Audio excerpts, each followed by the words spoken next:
All right, so I would like to introduce Jason Christopher, CTO at Axio, with a presentation on standards and guidance. And I know we poo-poo standards a lot in this area, but they are one of the tools that are used to move this industry forward and have been reasonably successful. So I give it to Christopher.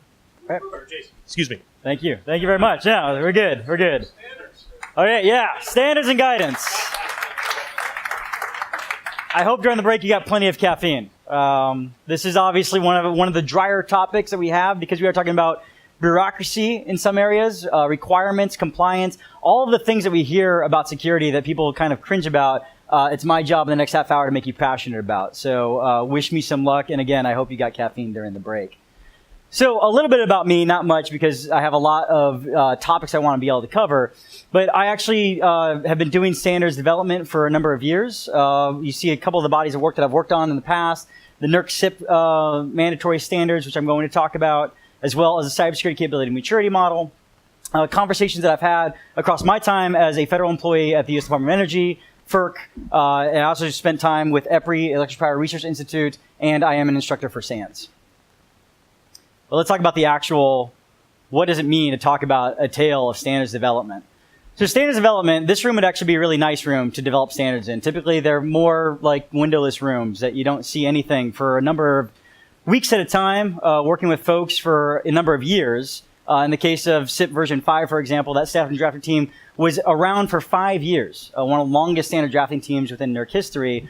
And by the end of it, you have some very troubled conversations, right? There are a lot of folks who are doing things a certain way, and the standard is supposed to be that embodiment of what are we doing that we can all agree upon as an industry to be able to help other folks who maybe aren't having the same conversations that we are. So starting off with a definition, what is a standard? Again, not really talking about what the Merriam-Webster's definition of a standard is. What we're going to be focusing on for the session today is what does it mean to have an industry standard? Not just the ability to be able to talk about, well, what requirement do you mean? What definition are you using? So in the case here, when we think about a standard, think about the formal process, or as I'm jokingly saying here, death by bureaucracy. Standards are really important because they help drive to consensus, but in order to drive to consensus, you need to be able to have a process for that. And that's where the bureaucratic piece of a standard comes in.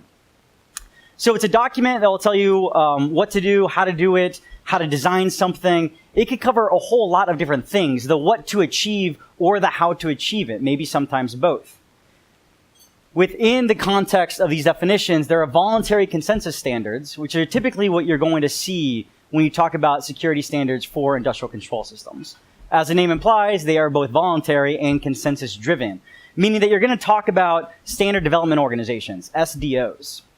These are the typical acronyms that you hear, ISA, IEEE. These are bodies that go through some sort of accreditation process to get through what is a standard, to be able to drive through votes, balloting bodies, quorums, everything about bureaucracy that you know and love.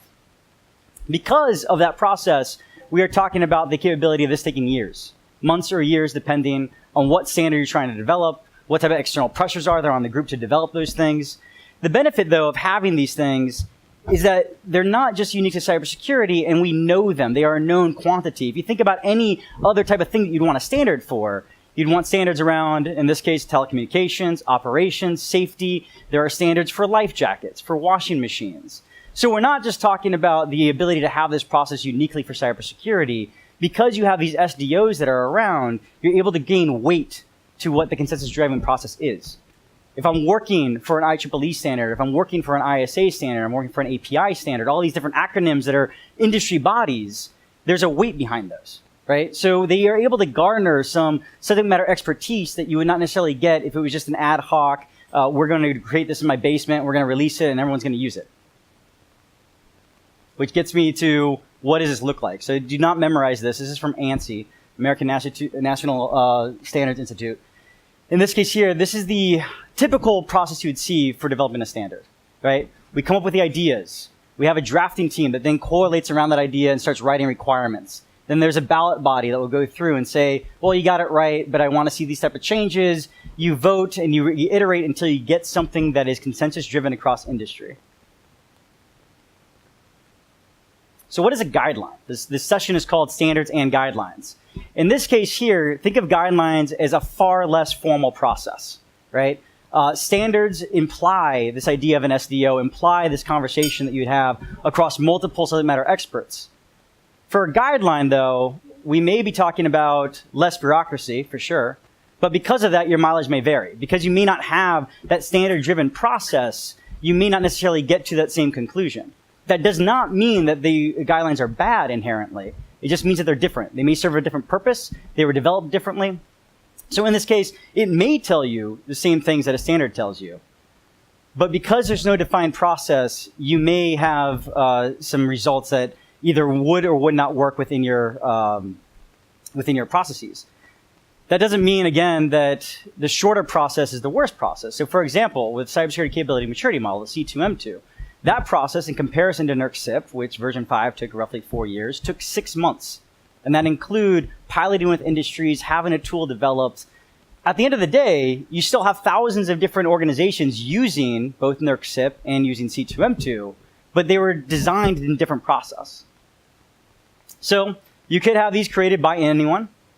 You could have governments, vendors, trade associations, that weird uncle from Thanksgiving develop a guideline. You don't necessarily know when you're going through that process because it's not coming out of the standard development organizations what that entails. But that, again, that doesn't mean that it's a bad process. It does not mean that the outcome is bad. If we're to think about it another way, if I'm trying to go from point A to point B, the standard development organization is going to make sure that we have the consensus-driven process on how to design the thing and how to get there. Whereas the guideline may be 5 guys with a catapult saying at least one of us is going to get over there. Somebody get in that thing and let's go. You'll get to a destination, but it may not be the process that matters as much. These are much, much quicker, as I said before. These can be done very quickly compared to a standard development organization. Now, there are some quick standards. That's not to say that you can't fast-track standards through an SDO. It's just that it's a different process again. And this is now I'm just sneaking this one in. So it's in standards and guidelines. However, I can't talk about both of those without the dreaded R word, without talking about regulation. Regulation in this case, when I'm talking about relating it to standards and guidelines, they're inherently evolved from a standard or guideline. Most of the time when we talk about regulation, there is then a standard process or a guideline process. The guideline may either inform the regulation or a standard may be developed to meet the regulation. But they're inherently connected in some way, shape, or form. I was going to do conjunction, junction, once your function, or school hall rocks for what is a regulation, but Chris took all the memes for all the presentations. So again, it implies, when we're talking about regulation, it implies the bureaucracy of the standard plus more bureaucracy. So in this case here, when we're talking about regulations, you're adding more time to that standard being developed. So if you think about all the things that we deal with in ICS security, the different threats that come out, different vulnerabilities that we need to address, you're talking about, in some cases, the lag of the standard development cycle, but also then the lag of the regulatory cycle. So you often hear that weighed and levied against regulations. Well, they can't possibly meet all these threats. They're not nimble or agile enough. But in those same conversations, maybe you should also be talking about, well, what are the objectives that regulation or that standard are trying to achieve? And are they the same? So again, government agencies with delegated authorities for that piece. So as an example, this is actually the NERC CIP process. I'm going to take that ANSI process and I'm going to show you the additional pieces that make this so fun. So for NERC, we start off with a posting of a standards authorization request. We will then appoint a standard drafting team, draft that standard, collect informal feedback, post for comment and for ballots, consider, respond, and revise. And we will do that until we get to something that can actually get to the next stage, which is that final post for ballots. Before a board of trustees adopts, in this case for NERC. Before then, going through regulatory agencies for approval. Before then, we can finally implement the standard. So you can, again, consider how long these things can take when you're trying to adapt to your processes or you're trying to evolve or adopt a standard or regulation for yourself. So there is one notable gray area I have to bring out for this entire discussion, which is NIST. At any point in time, NIST can involve standards, guidelines, and regulations all at once. So if you're ever going to reference the NIST standards, as I'm going to talk about which ones you may want to reference, keep in mind that NIST has got different objectives depending on what type of document it is that you're going to reference. So, with that comes the next warning. We're in security, right? There is no such thing as a silver bullet. I'm going to talk about a bunch of standards right now for ICS security. I'm not going to give you the feed by the water hose, and I hope that you survive this thing. But I am going to say that these are the ones that are most discussed. There's some honorable mentions, but there is no silver bullet no matter what standard it is that you pick. It still needs to be adapted to your organization. And also, with regards to standards in general, the DNA is always roughly 70% the same. If there was anybody who got this 100% right, where it was the golden standard, we would all be using it, and this presentation would be much, much shorter, right? Because I would just be talking about that one standard. It's adapting it to your organization and knowing what you can use versus, well, this is the one that our vendor says that we should use. Or these are the things that we need to do for regulation. While you absolutely need to do those things for regulation, there may be additional pieces that you want to be able to inherit. To start off with an example, here are the unique solutions that we're trying to solve for. If you think about everything we've talked about today, even Chris was going through the different NIST documentation that you could reference. We're talking about the usage of either IT-centric or adoption of ICS security standards. IT-centric standards don't meet necessarily the different conversations we're having in ICS. The impacts are different. The operating systems are different. The way that we are going through day-to-day life in OT is just fundamentally different. So your mileage will vary if you decide that you're going to take an IT-centric standard, which is why we've gone through this process with ICS-specific standards. So we're talking about, for these standards, the ones I'm going to show you next, are a conversation of both what to achieve and maybe how to achieve it. Again, depending on the standard. Creates a common definition, common lexicon that you can use. Depending on what standard you use, you may reference things differently. So if, for example, you have a major vendor that's using one specific standard, you may end up adopting that by de facto or translating it to your own language. I'll talk about mapping later on, but the idea around this is if you speak English, you can continue speaking English, but if they speak another language, you at least want to have that English to French dictionary handy. So, the top 3 ICS security standards, and this is actually, I was going to go through, there's a missing slide here, but the conversation point that I was going to also address is that as an example, if I were to talk about a firewall, and what's on one side of the firewall or another side of the firewall, if you're CISSP, I know you'll probably talk about something maybe defense in depth. If you're ICS CERT, I know you're going to talk about something that's more along the lines of segmentation. If you are a INC engineer, you may be using the Purdue model or network levels. The idea here in the ISA, which I'll talk about a little bit more in depth, you're going to talk about zones and conduits. The idea, though, is that the definition that you use is going to percolate throughout the entire program based off what standards you end up adopting. Again, it's trying to establish that common lexicon for your operations. So here are not necessarily the top 3 standards, but the top 3 discussed standards.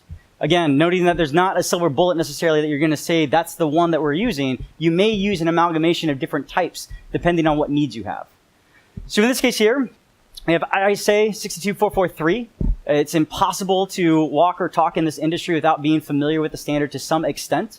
There are 13 either planned, proposed, or otherwise used documentation within ISA for ICS security.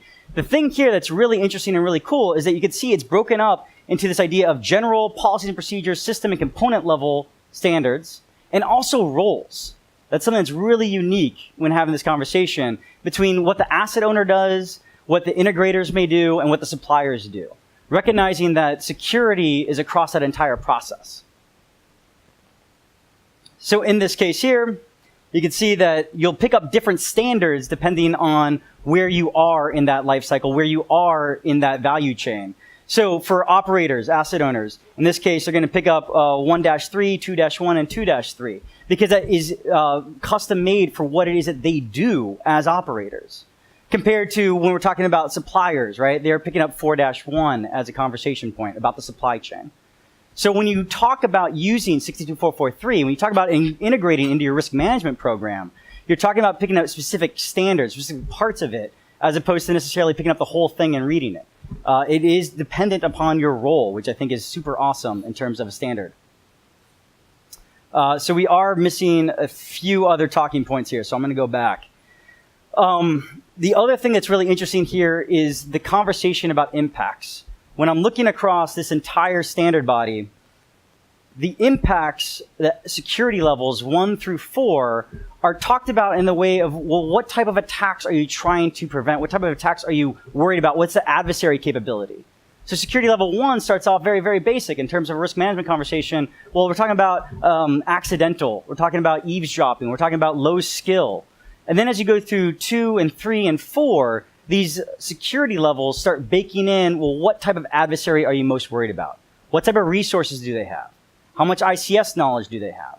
What type of talking points would they have in terms of sophistication of their attacks? And so as you start looking at that idea of segmentation and security, you can start having that nuanced conversation about what your threats are. So that brings me on to the second standard that is most discussed in this space. How many people are familiar with SP 853? How many people are familiar with 82? Okay, so 82 is the overlay on top of 53, which means that it's going to be as in-depth as you would expect to see that I have to do the 53 controls plus this overlay. What happens in SP 853 is you start looking at, when you reference 82, a hellscape of cross-referencing. You are cross-referencing between both of those documents and ping-ponging as you go through. So in this case here, we have the 18 families from 853, and that's everything that you would expect to see. Again, it's comprehensive in that way. 62443 is also comprehensive. It's just that things are called different pieces. So you'll have foundational requirements in 62443 compared to the families here. They're still covering what you'd expect to see out of a security program, as opposed to that language, that in particular lexicon that the standards use. So again, when you're talking about adapting the standard to your operating environment, you're adapting by itself their own set of definitions, glossary terms, and how you talk about the problem. In this case here, the problems that you're going to talk about are going to be impact-based, not the security levels based from 62443. You're not going to be talking about necessarily the type of threats that you're looking at. Instead, you'll look at low, moderate, and high impact from, in this case here, this is an example from 882, injury, financial loss, environmental damages, interruption of production, and public image. So you would go through and internalize this. The numbers that you come up for this, your mileage may vary, right? Depending on what you do, depending on what your actual business units do, this table will be completely different. But you internalize that, and you're no longer talking about that adversary piece that 62443 is, but you're talking about this moderate, high or low impact piece that's coming from direct impacts to those systems.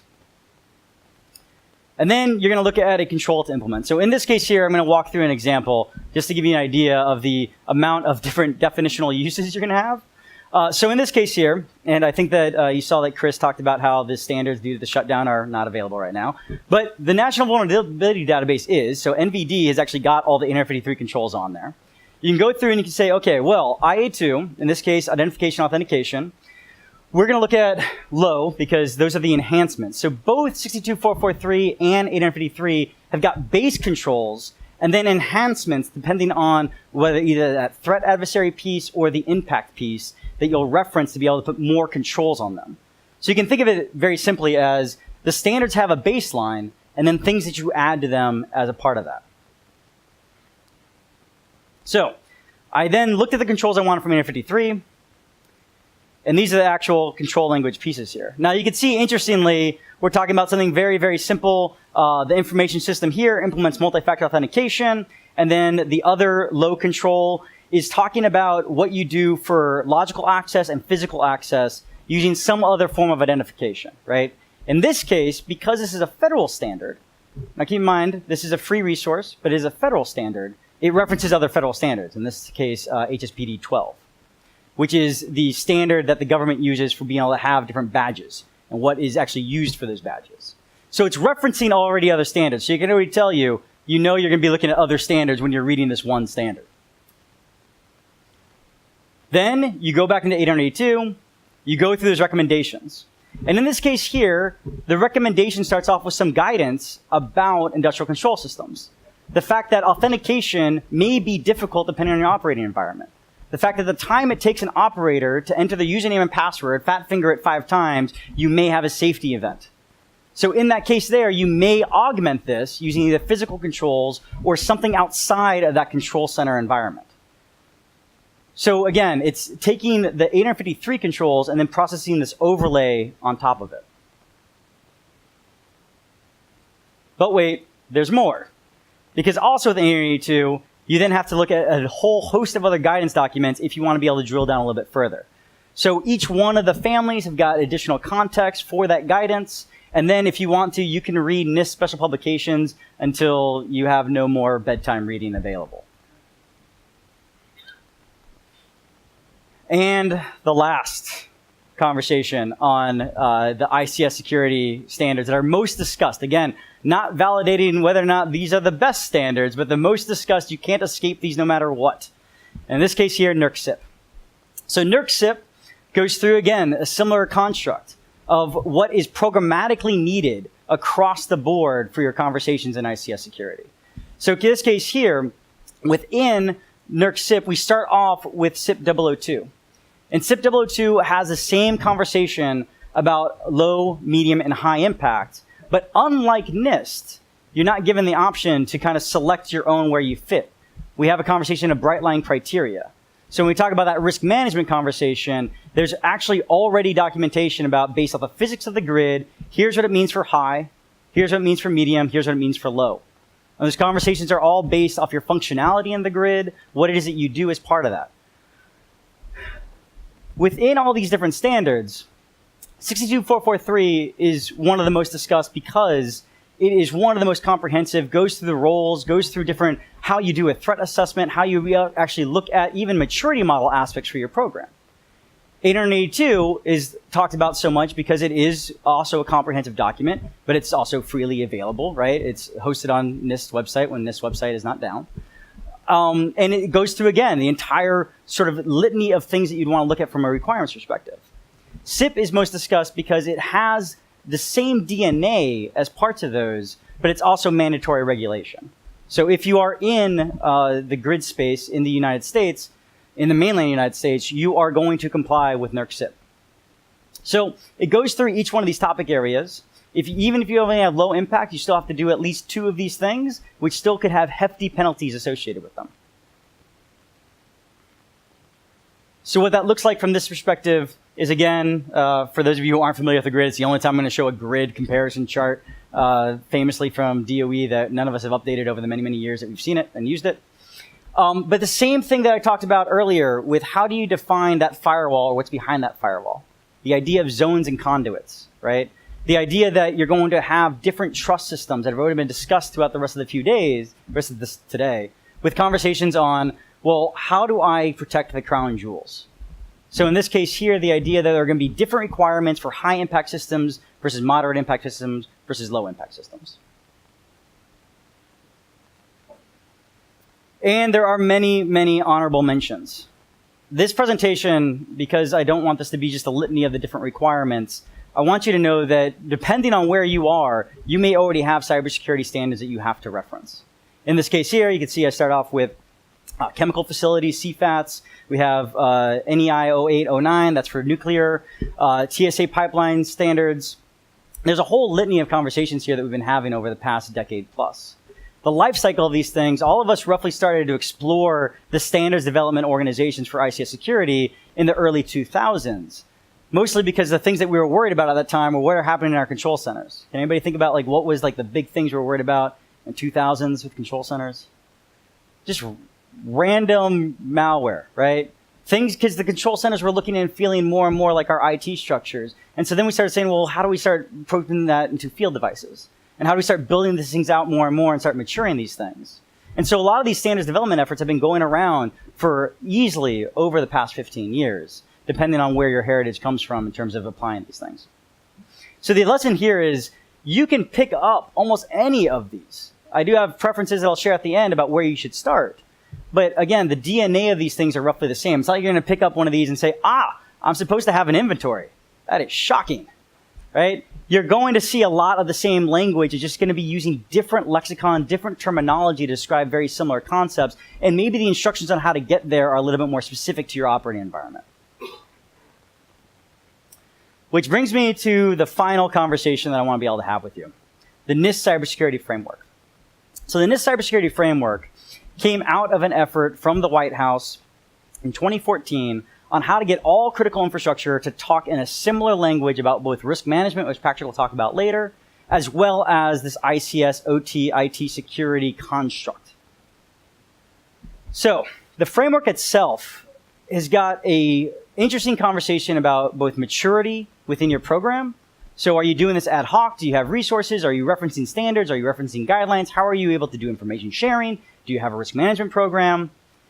And making it so that you can talk across any critical infrastructure for that. Again, in this case here, think about it as the Rosetta Stone, right? This master document that's talking about all these other standards that you may use. No matter what language it is that you're starting from, how do you get to that end state of overall critical infrastructure security? So, a little bit of breakdown of the CSF, because this is one of those documents that when you look at it, so I had the 18 families in NIST, I had 13 documents across ISA. One of the things that people find really valuable about the NIST Cybersecurity Framework, especially when reporting to executives, is I've got 5 buckets. Only 5 things that we're talking about, and they're in very easy to understand language that executives get, and because of the conversation that's been pushed from the US government in particular, you know that they're already kind of versed in that. There was a lot of coverage with CEOs, in particular in critical infrastructure, about using the NIST Cybersecurity Framework. In which case you're looking at things for identify, protect, detect, respond, recover. Really easy 5 buckets of things. Then it had this approach for maturity around your program. So this idea of tiers, where I start off in ad hoc, and I then get to a conversation about having more standards and resources available to me, to all this idea of having a formalized program that is repeatable no matter where you are. It's very maturity model-esque, right? Crawl, walk, run. Where are you within your program? And then accompanying to that with this idea of a profile, target profile, as well as your current profile. The current profile being a snapshot of where you are, and the target profile being where you want to be. So in that case here, you're talking about crawl, walk, run, but you're not going to management in the conversation and saying, well, we're only crawling right now. You can start talking about, well, we're crawling, but we're going to aim for walking. And now the standards conversation becomes almost a budget justification, right? You can start using it as a tool to talk about your management in a way that you say, you know what, we're not really doing too hot right now on detection within our ICS. We really should do something more in there. Here are a few suggestions that we have to get there. Now, how do you then internalize that using the actual nitty-gritty standards that we have a conversation about earlier? Because some of the things you're going to see in that core are very simple 5 words to describe an entire practice compared to the more gritty and granular conversations you're going to have in ISA 62443. So in this case here, the core is again broken up into those 5 buckets. You then have categories that are sort of groups of outcomes, and then subcategories that drive them down a little bit further than that. And then this is where sort of that Holy Grail Rosetta Stone moment comes with the informative references. So here's another example. Within Identify, there's asset management. Again, spoiler alert, you need to have inventories. You then drive down, and here's a subcategory, an example of a subcategory within the CSF. Physical devices and systems within the organizations are inventoried. And there are my informative references. So now I can use the framework in a way that I can have a conversation with management, because they're going to get some sort of roll-up reporting, if you'd want, in just this conversation about Identify in those 5 buckets, without them necessarily going down into, well, what is a critical cybersecurity control? What is a COBIT? What is an ISA? Some of those conversations with management are not what you want to have. But you can have a conversation about these 5 high-level functions, and then you, down in the operations, can have a conversation about what requirement it is that you're examining. Now, I will say maps, and this is what we call a map. Standard mapping is, by its very definition, subjective. You're having English words on one side, English words on the other side, and do they mean the same thing? Depending on who the author is, depending on who's reading it, they may agree or disagree. When you see some of the conversations here on the informative references, I would use this more as guidance, because you may find something that works better for your internal operations. But again, the idea here is that you can use this as a translation tool to get to the topics of risk management that Patrick's going to talk about in a moment. So again, you can see here, we have 5 total functions that will map then to 287 informative references. I can guarantee you those 287 formative references are full-time jobs by themselves, right? Like patch management just like looped in there. That's kind of like a big deal by itself. But it'll be rolled up into just these 5 high-level topics. So you then use that tier function and that current profile function to create a continual process. The lesson here is that security is not a product, it is a process. So you start off with prioritizing and scoping out what you're going to be examining. You orient around that scope, and you create a current profile. That current snapshot in time of where are you. We're using these other standards, right? So you reference 882, or you'd reference ISA as a conversation into how do we map this to these 5 functions, conduct a risk assessment to create a target profile. You don't want to create a target profile that says we're going to do everything necessarily. I mean, maybe you do. Depends on, I guess, your timeline and your budget. But in those cases, you'll be able to say, well, this is where we want to go to. This is the journey that we're going to go through. And then you create some sort of priority around those gaps, and you implement and plan. And again, this is a process. So you're going to continue this. The one thing that I really enjoy about using this is that it references all the other standards that a lot of us geek out about all the time, and then it takes a process around that. So it's not just do I comply or do I not comply with a standard. It's how am I doing on my journey to get to my destination?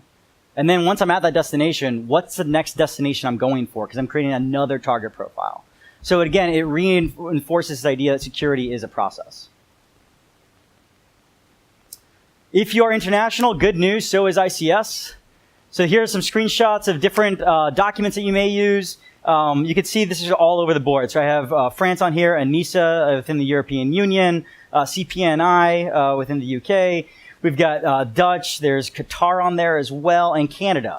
So, and this is just a quick snapshot, right? There are, at this point, a lot of governments are referencing ISA or NR82 or the NIST Cybersecurity Framework in particular as part of their conversations here. So even if you pick up some of these documents, you're likely going to pick up ISA 62443 as a result of that, because it'll likely point them out as a reference, just because it's such an all-encompassing body of work. All right, I have a few minutes, and so I'm going to, at this point, debunk a few myths. Not many, just a few, before we go on to Q&A. So, first up, ICS security standards are perfect. There's no such thing as a perfect standard, but I hope that through this talk you've been able to see that they are a worthwhile tool. You can use it for budget justifications. You can use it to communicate up to your management. They are a tool in your toolkit, so please use it.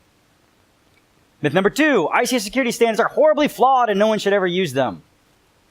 You've got subject matter experts who have sat in a room for years duking out what requirements we should look at, what baseline security, what enhancements we should have. I absolutely recommend pulling them up. Even if you find yourself not agreeing with a lot of the different content in there, you'll know you can talk about it with your peers. People will understand what you mean if you're talking about ISA and you're talking about zones and conduits and you're talking about the fundamental requirements, the foundational requirements that are in there. And you can start using that as, again, part of growing your program and maturing it out. Lastly, being compliant to a standard or guidelines means our security program is good enough. That was a good cackle. Absolutely, we know that this is not true, right? But it remains to be said, because when you talk to management, they may say, well, we already comply with the standard. Why do we have to do more? It's one of the reasons why I focus so much on the NIST Cybersecurity Framework piece, because you want to be able to have that conversation about here we are, here's where we're going to go, and then retest and test and retest until you get to a more comfortable spot. It's a process. It's not a destination. So, for next steps, I've now given you some very introductory material into security standards. Start somewhere. Start with a standard. I guarantee you will be okay if you just pick one up and just start reading it. If you've never read an ICS security standard before, you can start with any of the ones I've discussed. Some people have their preferences as to where to start. My preferences in particular are 62443 ISA. You do have to pay for that standard. If you want to be able to go for the free resources at 882, just again know that there are going to be a lot of other references that you have, some other federal standards, and it is a federal regulation for federal entities. So there are additional things that you need to do when you read it to be able to internalize that. Absolutely use the NIST Cybersecurity Framework for that Rosetta Stone capability. And I also highly recommend that you be more involved. These standards only get better based off folks learning more and then approaching the committees that they're in, the standard development organizations, regulatory bodies, voluntary groups. I highly recommend that if you're not already engaged, to please do so. And I think that today's on-ramp is a good way for you to start. I'm really excited to see everybody in this room here today. And I'll be here all week to be able to answer any of the questions because I only have 40 seconds left. Which gets me to, again, the tale of standards development. So people who develop these standards were in rooms just like this. They're experts in their field who are working tirelessly to be able to get us all into a state where we can talk about things in the same way. So even though I know that standards may be a dry topic, I do implore you to be able to use the subject matter expertise that is in them to be able to drive your programs to further success. With that, thank you very much.